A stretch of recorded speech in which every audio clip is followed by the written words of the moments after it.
Hello friends, कैसे आप सभी फ्रेंड्स। उम्मीद कर रहा हूँ आप लोग सभी अच्छे होंगे और आपकी तैयारी बहुत अच्छी चल रही होगी। फ्रेंड्स, हम लोग इसमें हिस्ट्री पढ़ रहे थे और हिस्ट्री में हम लोगों ने टोटल 4 चैप्टर कंप्लीट कर लिए हैं। पाँचवां चैप्टर चल रहा है, वो पाँचवें चैप्टर का पार्ट 1 कंप्लीट हो चुका है।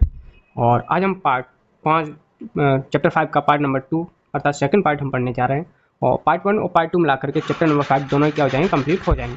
तो मैं आशा करता हूँ फ्रेंड्स आपको ये एक भी डाउट जो भी रहा होगा वो भी कंप्लीट हो जाएगा। अगर कोई डाउट हो भी तो आप हमें कमेंट बॉक्स में जाकर पूछ लीजिएगा। चलिए फ्रेंड्स, हम लोग अपनी क्लास को कंटिन्यू करते हैं। हमें पढ़ना है पार्ट 2 में किसके बारे में, मौर्य साम्राज्य के बारे में। तो हम मौर्य साम्राज्य को बहुत ही ध्यानपूर्वक केयरफुली पढ़ेंगे। तो हर एक क्वेश्चन को ध्यानपूर्वक समझते चलेंगे, साथ ही साथ याद करते चलेंगे। आपको याद करना है, ना कि पीडीएफ बनाना, नोट्स बनाने की आवश्यकता नहीं है। जब हिस्ट्री कंप्लीट हो जाएगी तो मैं आपको हिस्ट्री का कंप्लीट नोट्स भी प्रोवाइड करा दूंगा। आपको टेंशन लेने की आवश्यकता नहीं है, सिर्फ आप याद करते चलिए, साथ ही साथ क्वेश्चन को समझते चलिए। एक बार बस क्वेश्चन को समझना है, आपको डायरेक्टली सारे क्वेश्चन याद हो जाए। चलिए हम अपनी क्लास को स्टार्ट करते हैं। तो मौर्य साम्राज्य के बारे में पढ़ने जा रहे हैं। मौर्य साम्राज्य के बारे में सबसे पहले ये बात पता होनी चाहिए कि मौर्य साम्राज्य की स्थापना किसने की थी। मौर्य साम्राज्य की स्थापना जो की थी वो चंद्रगुप्त मौर्य ने की थी। चंद्रगुप्त मौर्य का जन्म कब हुआ था, वो 345 ईसा पूर्व में हुआ था। नेक्स्ट क्वेश्चन ये पूछा जाएगा कि चंद्रगुप्त मौर्य का दूसरा नाम क्या था। चंद्रगुप्त मौर्य का दूसरा नाम सेंड्रोकोटस के नाम से इसे जाना जाता है। नेक्स्ट क्वेश्चन आपसे पूछा जाएगा कि चंद्रगुप्त मौर्य का जो प्रधानमंत्री था, प्राइम मिनिस्टर था, वो कौन था। वो थे चाणक्य। कौन? चाणक्य। नेक्स्ट क्वेश्चन क्या चलते हैं। नेक्स्ट क्वेश्चन है कि चाणक्य ने अर्थशास्त्र पुस्तक लिखी है जो किससे संबंधित है, वो जो कि राजनीति से संबंधित है। चाणक्य ने कौन सी पुस्तक लिखी है? अर्थशास्त्र नामक पुस्तक लिखी है जिसका संबंध किससे? राजनीति से है। तक्षशिला, जो तक्षशिला है वो किसके लिए विख्यात है? वो धनुर्विद्या, वेदक की शिक्षा के लिए पूरे विश्व में प्रसिद्ध था। तक्षशिला किसके लिए प्रसिद्ध था? धनुर्विद्या और वेदक की शिक्षा के लिए पूरे विश्व में प्रसिद्ध था। नेक्स्ट क्वेश्चन क्यों चलते हैं फ्रेंड्स। कौशल के राजा प्रसेनजित मगध का राजवैद्य जीवक चाणक्य ने भी यहीं से शिक्षा प्राप्त की थी। क्या कह रहा है क्वेश्चन, समझ रहे हैं। कौशल के राजा जिनका नाम था प्रसेनजित और मगध का राजवैद्य जिसका नाम था जीवक, और गुरुदेव चाणक्य ने भी कहां से शिक्षा प्राप्त की थी? तक्षशिला से ही प्राप्त की थी। तो मैं उम्मीद कर रहा हूँ ये वाला क्वेश्चन भी बहुत इंपॉर्टेंट है, जो कि आपको तैयार हो गया होगा। नेक्स्ट क्वेश्चन, चंद्रगुप्त मौर्य 322 ईसा पूर्व में मगध की राजगद्दी पर बैठा। क्वेश्चन पूछ लिया जाएगा, चंद्रगुप्त मौर्य मगध की राजगद्दी पर कब बैठा था? तो 322 ईसा पूर्व में मगध की राजगद्दी पर बैठा था। नेक्स्ट क्वेश्चन, चंद्रगुप्त मौर्य किस धर्म का अनुयायी था? तो आंसर में लिखिएगा कि वह जैन धर्म का अनुयायी था। नेक्स्ट क्वेश्चन, इसके धार्मिक गुरु का नाम क्या था? इसके धार्मिक गुरु का नाम था भद्रबाहु। इसके धार्मिक गुरु कौन थे? भद्रबाहु। चंद्रगुप्त मौर्य ने 305 ईसा पूर्व में सेल्यूकस निकेटर को हराया था। क्वेश्चन पूछ लिया जाएगा कि चंद्रगुप्त मौर्य ने सेल्यूकस निकेटर को कब हराया था? तो 305 ईसा पूर्व में सेल्यूकस निकेटर को हराया था। नेक्स्ट क्वेश्चन, इसकी सेना, किसकी सेना? चंद्रगुप्त मौर्य की। इसकी सेना 6 भागों में बटी हुई थी। सेल्यूकस निकेटर ने अपनी पुत्री कार्नेलिया, किसको? कार्नेलिया की शादी चंद्रगुप्त मौर्य के साथ कर दी। और कार्नेलिया का जो दूसरा नाम था वो क्या था? हेलेना। अगर वो कार्नेलिया ऑप्शन में नहीं देता है तो आपको इसका कार्नेलिया दूसरा नाम किस दिया जाएगा, जिसका नाम है हेलेना।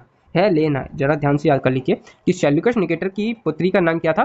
कार्नेलिया, और जिसका दूसरा नाम हेलेना। ओके, तो क्वेश्चन पूछ लिया था कि सेल्यूकस निकेटर ने अपनी पुत्री का विवाह किसके साथ किया था? तो अपनी पुत्री कॉर्नेलिया का विवाह चंद्रगुप्त मौर्य के साथ किया था, जिसका नाम हेलेना भी था। Okay, next, Megasthenes Seleucus Nicator का राजदूत था।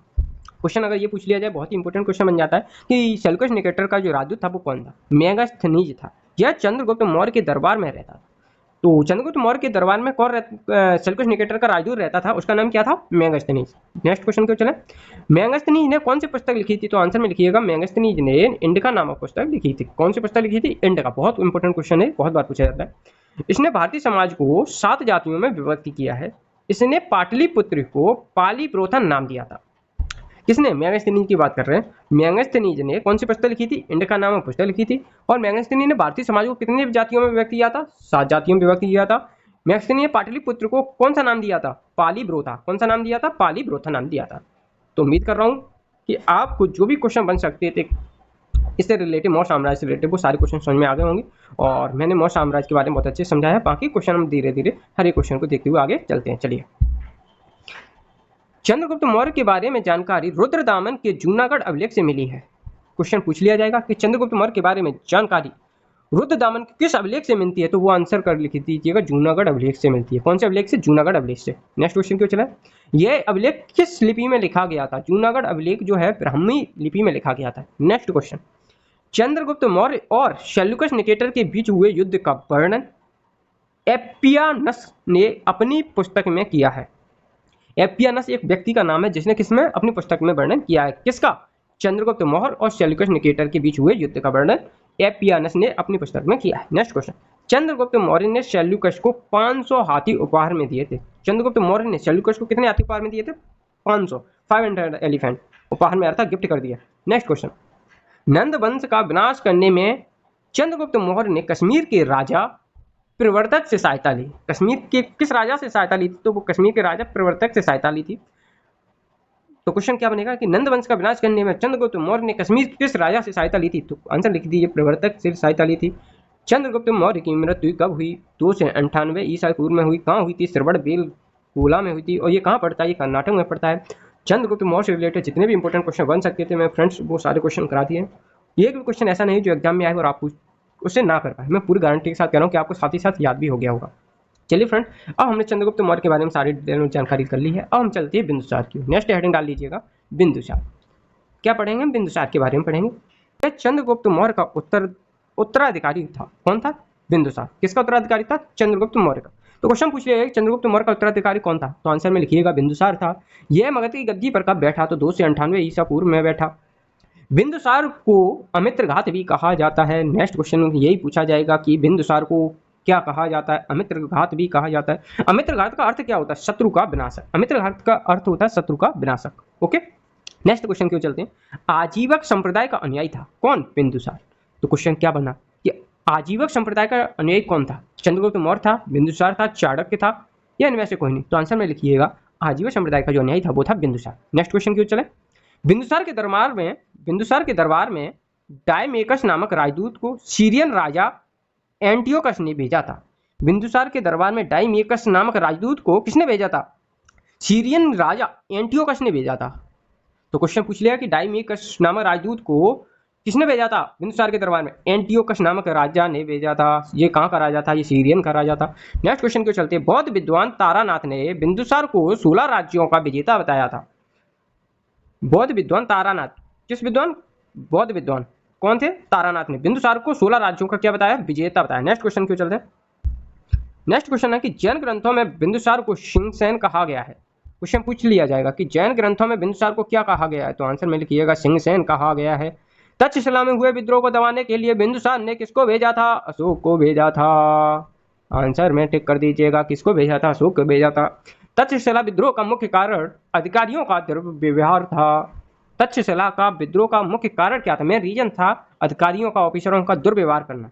उन्होंने क्या? उन्होंने व्यवहार को अच्छे से नहीं किया। जिसके साथ भी जो भी व्यवहार किया गलत से गलत कर सकते थे, वो दुर्व्यवहार उन्होंने किया। ये कारण था तक्षशिला विद्रोह का। नेक्स्ट क्वेश्चन क्यों चलते हैं फ्रेंड। हमने किसके बारे में जानकारी कर ली? चंद्रगुप्त मौर्य के बारे में जानकारी कर ली हमने। इसके बाद बिंदुसार के बारे में पढ़ा। अब हम लोग पढ़ने जा रहे हैं किसके बारे में? अशोक के बारे में। चलिए फ्रेंड्स, अशोक के बारे में बहुत ज़्यादा क्वेश्चन पूछ लिए जाते हैं एग्जाम में। हिस्ट्री में अगर कोई क्वेश्चन इंपॉर्टेंट भी बनेगा तो अशोक से रिलेटेड बहुत इंपॉर्टेंट क्वेश्चन बन जाते हैं। तो ध्यानपूर्वक समझते हैं एक एक क्वेश्चन को ध्यानपूर्वक। किसका उत्तराधिकारी हुआ करता था? अशोक बिंदुसार का उत्तराधिकारी हुआ करता था। बिंदुसार का उत्तराधिकारी कौन हुआ है? अशोक हुआ है, जो 269 ईसा पूर्व में मगध की राजगद्दी पर बैठा। अशोक मगध की राजगद्दी पर कब बैठा? 269 ईसा पूर्व में मगध की राजगद्दी पर बैठा। अशोक ने कश्मीर में कौन सा नगर बसाया? श्रीनगर बसाया। तो कश्मीर में श्रीनगर किसने बसाया था? अशोक ने बसाया था। नेक्स्ट क्वेश्चन, अशोक ने नेपाल में कौन सा नगर बसाया? तो ललित पत्तन नगर बसाया। नेक्स्ट क्वेश्चन क्यों चलते हैं। राजगद्दी पर बैठने के समय अशोक कहाँ का राज्यपाल था? तो राजगद्दी पर बैठने के समय अशोक अवंती का राज्यपाल था। कहाँ का? अवंती का। नेक्स्ट क्वेश्चन क्यों चलते हैं। मास्की और गुर्जरा अभिलेख में अशोक का नाम अशोक मिलता है। क्वेश्चन पूछ लिया जाएगा कि किस अभिलेख में अशोक का नाम अशोक मिलता है? तो मास्की और गुर्जरा इन दोनों ही अभिलेख में अशोक का नाम अशोक मिलता है। नेक्स्ट क्वेश्चन क्यों चलते हैं। प्राणों में अशोक को क्या कहा गया? प्राणों में अशोक को अशोक वर्धन कहा गया है। नेक्स्ट क्वेश्चन क्यों चलते हैं। अशोक ने राजगद्दी पर बैठने के 8 वर्ष बाद 261 ईसा पूर्व में कलिंग पर आक्रमण किया। क्वेश्चन पूछ लिया जाएगा अशोक ने राजगद्दी पर बैठने के 8 वर्ष बाद 261 ईसा पूर्व में किस पर आक्रमण किया था? तो कलिंग पर आक्रमण किया था। कब किया था? 261 ईसा पूर्व में आक्रमण कलिंग पर किया था। नेक्स्ट क्वेश्चन क्यों चलते हैं। और कलिंग की राजधानी तोसली पर इसने क्या कर लिया? अपना अधिकार कर लिया। नेक्स्ट क्वेश्चन, कलिंग का राजा कौन था? कलिंग का राजा था खारवेद, जो किस धर्म का न्यायी था? जैन धर्म का न्यायी था। किस युद्ध के बाद? कलिंग युद्ध के बाद अशोक ने बौद्ध धर्म को अपना लिया। पहले वह भगवान शिव की पूजा करता था। नेक्स्ट क्वेश्चन, अशोक के प्रधानमंत्री का नाम राधागुप्त था। नेक्स्ट क्वेश्चन, अशोक के धार्मिक गुरु कौन थे? वो उपगुप्त थे। अगले क्वेश्चन की ओर चलते हैं। अशोक की माता का नाम क्या था? अशोक की माता का नाम शुभद्रांगी क्या था? शुभद्रांगी था। चंपा के एक ब्राह्मण की पुत्री थी। ये चंपा के एक ब्राह्मण की कौन थी? पुत्री थी, जिनका नाम था शुभद्रांगी। ये अशोक की माता थी। तो नेक्स्ट क्वेश्चन की ओर चलते हैं। अब कुछ अशोक की अगर पत्नी का नाम पूछें कि अशोक की पत्नी का नाम क्या था, तो असंधिमित्रा और कारुबाकी। असंधिमित्रा और कारुबाकी ये दोनों ही अशोक की पत्नियां थीं। भारत में शिलालेख का सबसे पहले प्रचलन किसने किया? अशोक ने किया। शिलालेख का सबसे पहले प्रचलन अशोक ने किया था। कहाँ? भारत में। अशोक द्वारा शिलालेखों में ब्राह्मी, खरोष्टी, ग्रीक, आरमेइक लिपि का प्रयोग हुआ है। अशोक द्वारा शिलालेख में किस लिपि का प्रयोग हुआ है? तो अशोक द्वारा जो शिलालेख लिखे गए थे उसमें ब्राह्मी का, खरोष्टी का, ग्रीक का और आरमेइक लिपि का प्रयोग, इन चारों लिपि का प्रयोग हुआ है। कौन कौन सी? ब्राह्मी, दूसरी खरोष्टी, तीसरी ग्रीक, चौथी आरमेइक। जो चारों ही लिपि का प्रयोग किया किसने? अशोक के अपने शिलालेखों में। Next question. अशोक ने बौद्ध धर्म के प्रचार के लिए अपने पुत्र महेंद्र और पुत्री संघमित्रा को श्रीलंका भेजा था। अशोक ने बौद्ध धर्म के प्रचार के लिए किसे श्रीलंका भेजा था? अपने पुत्र महेंद्र और अपनी पुत्री संघमित्रा को श्रीलंका भेजा था। मैं उम्मीद कर रहा हूँ फ्रेंड्स आपको ये सारे क्वेश्चन बहुत अच्छे से समझ में आ रहे होंगे। एक एक क्वेश्चन को इसी प्रकार ध्यानपूर्वक सुनते चलिए। नेक्स्ट क्वेश्चन की ओर चलते हैं। अशोक के शिलालेख 1837 ईस्वी में सर्वप्रथम जेम्स प्रिंसेप ने पढ़े थे। अशोक का जो नाम था दूसरा, वो देव नाम प्रिय के नाम से भी जाना जाता है, मतलब देवताओं का प्रिय। अशोक का मतलब होता है देवताओं का प्रिय। जो देवताओं का प्रिय होता है उसे अशोक कहते हैं, और इसका दूसरा नाम अशोक को देवनाम प्रिय के नाम से जाना जाता है। नेक्स्ट, तो मैं यहाँ पर क्वेश्चन क्या बना कि अशोक के शिलालेख 1837 ईस्वी में सर्वप्रथम किसने पढ़े थे? 1837 में सबसे प्रथम जेम्स प्रिंसेप ने पढ़े थे। अच्छा, अशोक के शिलालेखों की संख्या कितनी थी? 14 थी। अशोक के शिलालेख की खोज 1750 ईस्वी में फैनथेलर ने की थी।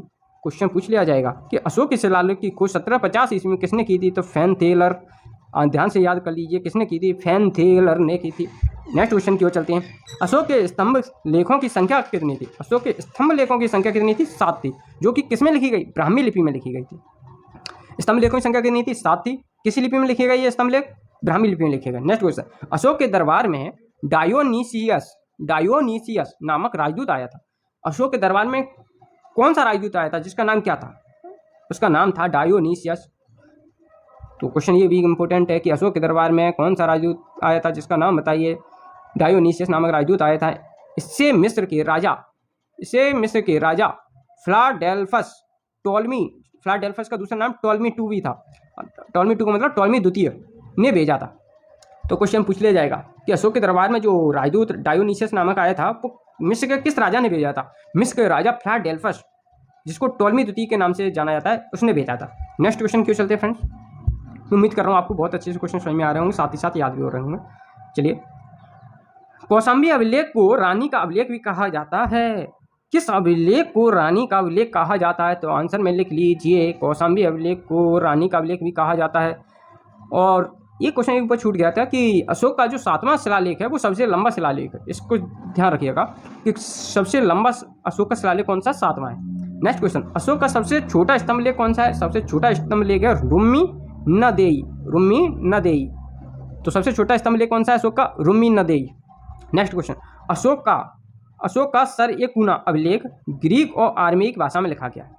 क्वेश्चन पूछ लिया जाएगा, अशोक का सर ए कुना नामक ये अभिलेख है वो किस भाषा में लिखा गया है? वो ग्रीक और आर्मेइक दोनों ही भाषा में लिखा गया है। कौन सा अभिलेख? सर ए कुना नामक अभिलेख ग्रीक और आर्मेइक नामक भाषा में लिखा गया है। Next question. कलिंग के युद्ध का वर्णन किस अभिलेख में मिला है? कलिंग के युद्ध का वर्णन 13वें अभिलेख में मिला है। Next question. अर्थशास्त्र में शीर्षस्थ अधिकारी को तीर्थ महामात्र कहते हैं। इनकी संख्या कितनी थी? इनकी संख्या 18 थी। अर्थशास्त्र में शीर्षस्थ अधिकारी, सबसे बड़ा अधिकारी को तीर्थ मतलब महामात्र कहते हैं। इनकी संख्या 18 थी। प्रशासन की सबसे छोटी इकाई क्या थी? प्रशासन की सबसे छोटी इकाई थी ग्राम, जिसका मुखिया कौन होता था? ग्राम्य कहलाता था। प्रशासन की सबसे छोटी इकाई ग्राम थी, जिसका मुखिया ग्राम्य कहलाता था। Next question. अशोक के समय में प्रांतों, जिनको चक्र भी कहते हैं, प्रांतों की संख्या कितनी थी? अशोक के समय प्रांतों की संख्या 5 थी। कितनी थी? 5। नेक्स्ट क्वेश्चन क्यों चलते फ्रेंड्स। बिक्री कर के रूप में मूल्य का 10वां भाग वसूला जाता था। इससे बचने वाले को मृत्युदंड दिया जाता था। अशोक के समय में क्या होता था कि कर के रूप में मूल्य का कौन सा भाग? 10वां भाग वसूला जाता था। अगर जो कर नहीं देता था तो उसे मृत्युदंड दे दिया जाता था। नेक्स्ट क्वेश्चन, युद्ध क्षेत्र में सेना का नेतृत्व करने वाला अधिकारी नायक था। युद्ध क्षेत्र में जो सेना का नेतृत्व करता था उस अधिकारी को क्या कहा जाता था? नायक। अर्थशास्त्र में गुप्तचर को गूढ़ पुरुष, अर्थशास्त्र में गुप्तचर को क्या कहा जाता? गूढ़ पुरुष कहा जाता था। सरकारी भूमि को सीता भूमि भी कहा जाता था। जो सरकारी भूमि, गवर्नमेंट भूमि होती थी, उसको क्या कहते थे? सीता भूमि, उसे कहा जाता था सीता भूमि। मौर्य शासन 137 वर्षों तक रहा। क्वेश्चन पूछ लिया जाएगा कि मौर्य शासन कितने वर्षों तक रहा था? तो 137 वर्षों तक रहा था। और मौर्य वंश का अंतिम शासक जो हुआ था वो कौन था? वो था बृहद्रथ।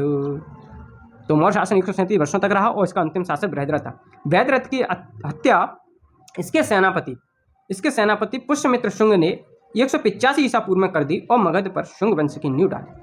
क्वेश्चन पूछ लिया जाएगा कि बृहद्रथ की हत्या किसने की थी? बृहद्रथ की हत्या इसके सेनापति पुष्यमित्र शुंग ने 185 ईसा पूर्व में की थी।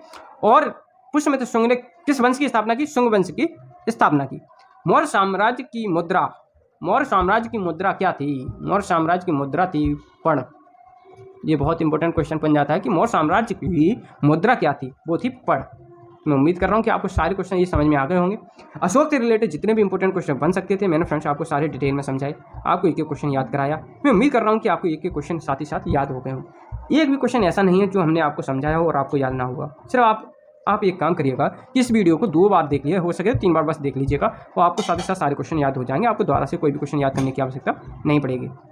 चलिए फ्रेंड्स, मैं उम्मीद कर रहा हूँ आपको सारे के टॉपिक मैं जो पढ़ाते जा रहा हूँ वो आपको क्लियर होते जा रहे होंगे। आज तक अपने 5 चैप्टर कंप्लीट हो चुके हैं और 5 चैप्टर में ऐसा कोई भी मैंने क्वेश्चन नहीं छोड़ा जो एग्जाम में आए और आप उसे ना कर पाओ। तो आप बस एक ही काम करिएगा कि प्लेलिस्ट में जाइएगा। जो भी फ्रेंड्स नए हैं वो आप 1 से लेकर के 5 तक जितने भी चैप्टर हो चुके हैं उन्हें एक एक करके सारे कंप्लीट कर लीजिएगा। और साथ ही साथ में अगले टॉपिक जो आपके आने वाले हैं उन्हें भी लेकर के चलते रहना। तो उम्मीद कर रहा हूँ सारे क्वेश्चन समझ में आ गए होंगे। कोई भी अगर डाउट हो किसी भी टॉपिक से रिलेटेड, किसी भी क्वेश्चन से रिलेटेड, तो आप मुझे कमेंट बॉक्स में आकर के पूछ लीजिएगा। चलिए फ्रेंड्स, मिलते हैं आपसे नेक्स्ट वीडियो में। तब तक के लिए बाय, टेक केयर, जय हिंद।